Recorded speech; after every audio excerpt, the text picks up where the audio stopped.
I remember when Tim threatened to sodomize Paul. Okay, we're on TV now, so. Alright.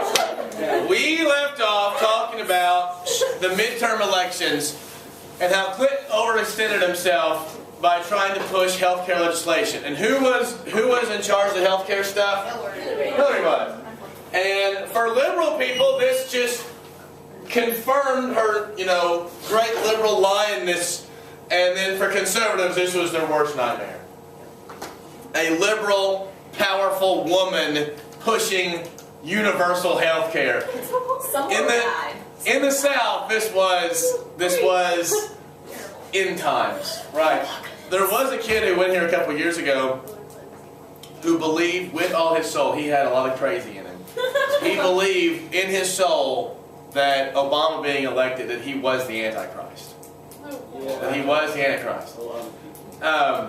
The fact that that's not an unreasonable thing around here is evidence enough. But when healthcare didn't pass, a lot of influence with insurance companies and outside lobby groups, the Republicans came in and took both houses of Congress, and it was probably the largest turn. I think it's still the largest turn of Congress ever.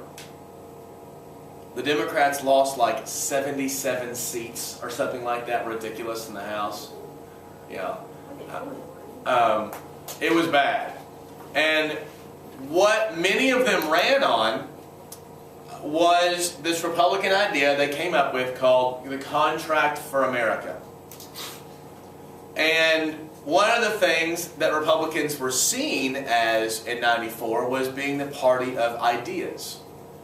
Today, if you've seen, the Republican Party's been meeting and trying to figure out, because right now, even insiders in the Republican Party are saying, we don't have any ideas. Our plan, our only thing is we don't like Obama, right? That's what we got. We hate Obama. We need actual ideas, because whether you like him or not, Obama's got ideas and we don't. And his ideas are popular and ours aren't. So, in '94, the Republicans had ideas, and they called them, there was 10 things, a contract with America. Clinton called it the Contract on America. And Newt Gingrich came in as the Speaker of the House. And it's really funny on SNL. I'll try to show it to you tomorrow. Chris Farley plays Newt Gingrich. Newt Gingrich is a pretty big boy. And he played politics it was bare knuckle politics, right? Going personal is okay. And he was from Georgia, had been in Congress. He came in when Reagan came in Congress, very conservative, very much at getting it, and he got stuff done. Later, he'll end up leaving the speakership because of ethics violations. But the couple years he was there, lots of stuff got done. And Clinton and Gingrich hated each other. It was legit. Hillary and Gingrich have started to get along recently, but it was legitimate. These two guys did not like each other. And it came down to it, and I was my first year of college in '95, they couldn't agree on a budget. The Democrats put a budget out, and the Republicans did. They couldn't agree on a budget, and it looked like the government was going to shut down. And Clinton kind of bet his presidency on this, that America would side with him and see Gingrich as this unreasonable bully. Clinton's approval ratings early on, really throughout much of his first term, up until last year, were like in the 40s. He wasn't, he would be around 50, but he wasn't seen as, today when you think of Clinton, you think of a very, very popular president, which he was the second term, for the most part, numbers-wise. But in fall of '95, nearing December, neither one would back down, and the government shut down. Services stopped. I'm pretty sure the post office stopped running. And the federal government shut down. And it was the news. And it was a giant game of chicken. Gingrich bet everyone would blame Clinton for his, liberal recklessness. Clinton guessed that people would blame Gingrich and the Republicans for seizing the control of the government. Clinton won. And calls for Gingrich to end this madness became louder. Gingrich caved, and Clinton comes out of this going into the election cycle with a whole new revived spirit. And Clinton started this new way of politics. He called it the third way. Right? And what Clinton did was both brilliant, and Republicans saw this as kind of like cheating. But the thing about Clinton is, whether you like him or not, and plenty of people like him and plenty of people don't like him, he was an amazing politician. Here's his theory, all right? Let's say here is the political spectrum, right? And you have the center right here, and you have ultra-conservatives over here, and you have ultra-liberals over here, okay? And you have these 10 things of contract with America. What Clinton looked at was, he said, all right, I'm not going to care to make the ultra-liberals happy, and these ultra-conservatives are never going to be happy with me. What I'm going to do is, I'm going to take the contract with America, and I'm going to take some of those ideas and turn them a little bit, just enough that I can be okay with it, and I'm going to get the vote of everybody in the middle. People also call this triangulation. Because these moderate Democrats are going to vote for it because I'm supporting it, and I'm a moderate Democrat. Why are the Republicans going to support it? Because of their ideas. They can't vote against their own ideas. They'll look like idiots. But the ideas were taken by Clinton and moved enough to make it okay. So it wasn't their pure idea, but it was kind of the mainframe of their idea. And the Republicans would vote for this stuff and hate doing it, but they could not vote for it. And Clinton kept getting little things done. He tried to get this gigantic amount of legislation in his first 2 years, failed massively. He spent the rest of his presidency chipping away and getting little laws passed here and there that mean a big deal. Some of the good examples are things like the first, and this wasn't with Contract with America, in fact the Republicans didn't want this, but was FMLA. You've heard of FMLA, right? The Family Medical Leave Act. This was passed in 1994. It allows people to take leave off of work and not get fired, still get their insurance for up to 12 weeks, to take care of a child or a sick spouse or a sick parent, right? Without having to be worried about getting fired. In other countries you get paid. We don't get paid, at least you can't get fired. He also passed, have you heard of NAFTA before? The Free Trade Agreement? It was originally passed under Bush, but he renegotiated the labor standards and NAFTA. He was a free trade guy, right? I mean, he wasn't a protectionist type of throw tariffs up and protect American job types. He was globalization, which is relatively modern. He's ended up passing the CHIP program, the Child Health Insurance program, where kids who are under 18 and in schools who don't have much money in their family, then they can be insured. Now look. These are little things, right? This isn't massive, grand bargain of health insurance programs, but it's chipping away at it. He also passed welfare reform. Think about that. A Democrat passes welfare reform, taking away how long you can stay on welfare. That today people can only be on welfare for a total of 5 years of their life. That there are work incentives if you want to receive some welfare. And that's a relatively conservative thing. And he worked with Republicans because, to be fair, this was a Republican idea. He took off some of the abrasive parts of it, but it was still a Republican idea. And he's getting the votes of the middle, pissing off the liberals, pissing off the ultra-conservatives, but getting stuff passed. And he got a lot of stuff done. And it drove the Republicans crazy. Because he keeps claiming victory for all these laws, but they don't like him. And this leads to one of the things that's going to lead to his downfall is Newt Gingrich says, listen, we can't beat this guy with politics. He's too good. Literally, he's quoted, I'm not paraphrasing, he's quoted as saying, he's too good at politics. We have to go personal with him. If we want to bring him down, we have to go personal.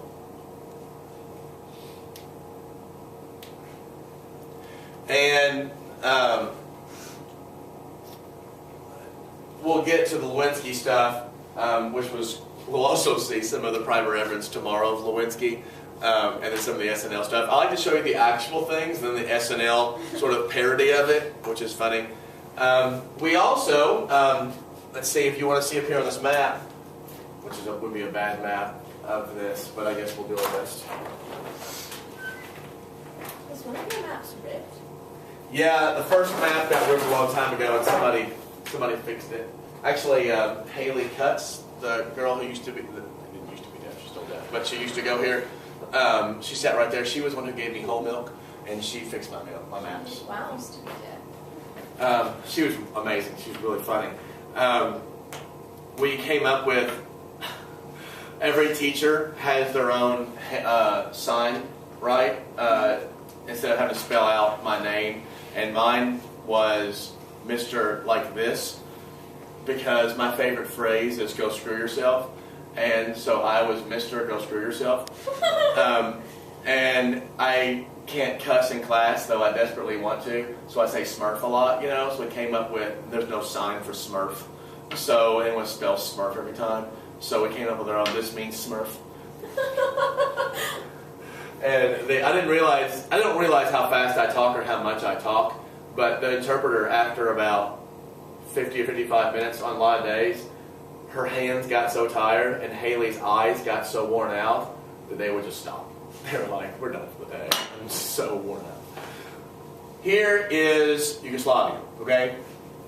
Yugoslavia had a civil war. Today, you know that there's Croatia and there's, do what? Yeah, Macedonia, Serbia. Well, the bottom part, the southern part of Serbia, had a little area called Kosovo, right? Like a province called Kosovo. And Kosovo was made up mostly of much of Albanian, ethnic Albanians, many of whom were Muslim. And there was a guy, I don't think he'll be on the test, but the head of the Serbian president was a guy named Slobodan Milosevic. Slobodan Milosevic had started an ethnic cleansing campaign. There are, Miles, have you seen that 30 for 30 on Vlade Divac and the people from Yugoslavia from the 80s teams? Yeah.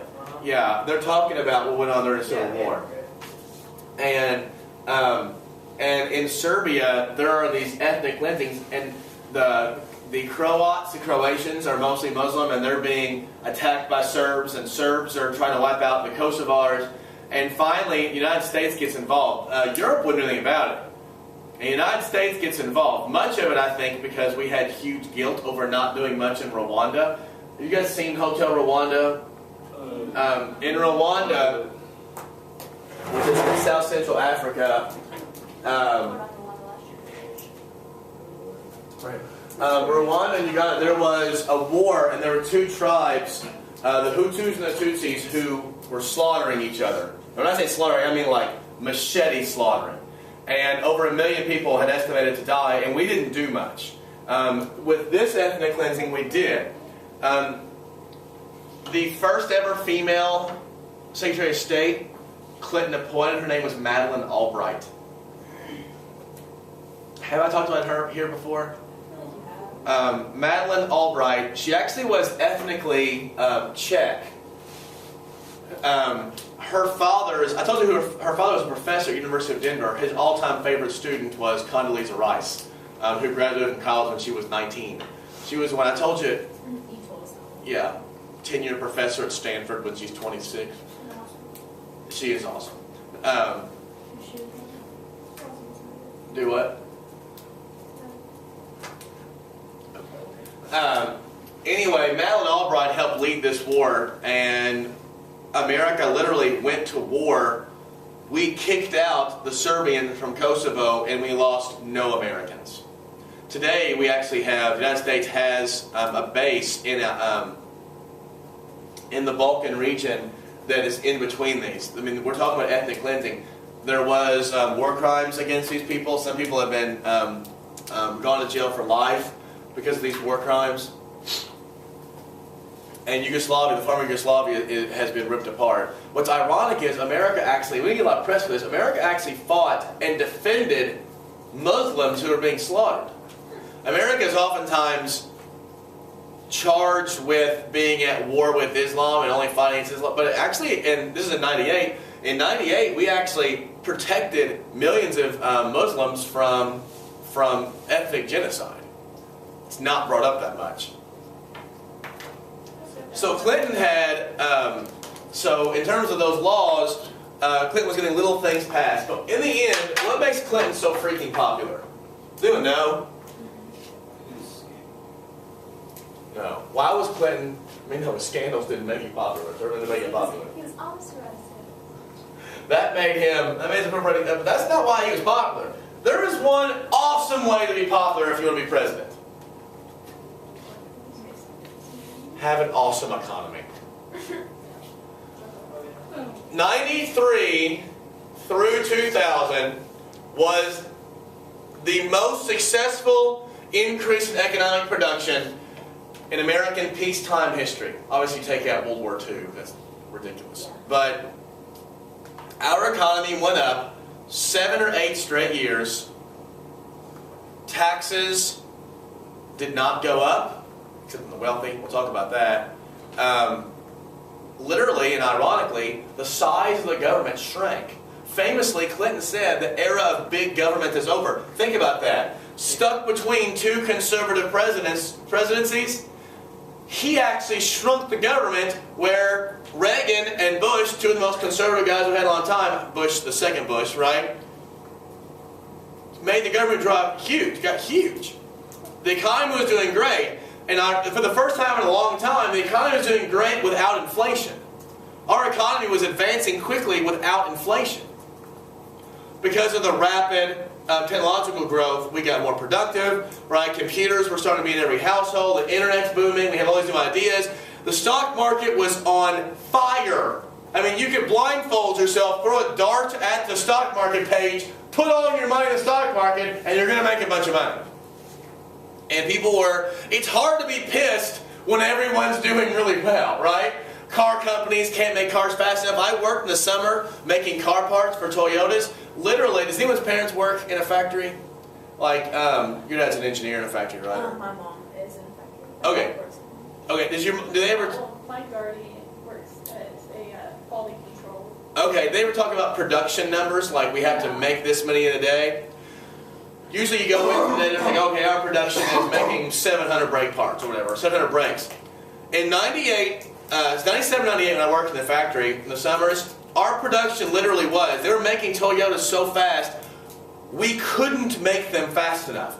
Our machines were running, we had people working 7 days a week, 12 hours a day, right? We're working around the clock. Machines weren't being turned off. We were making parts so fast because the economy was just buying up everything. It was amazing. It's hard to be that pissed at your government when they're not at war. We're literally paying down the debt. Clinton got a deficit, like he inherited a deficit from Reagan and then from Bush. But the last 3 years, Clinton was able to pay down the debt and have a couple $100 billion surplus every year. In fact, he put the economy in such a position that had Bush not increased spending by 33% and cut taxes by $2 trillion, we would still be in surplus. He had surpluses outlined for the next 10 years. So our debt, instead of being almost $16.5 trillion, would honestly be about 4.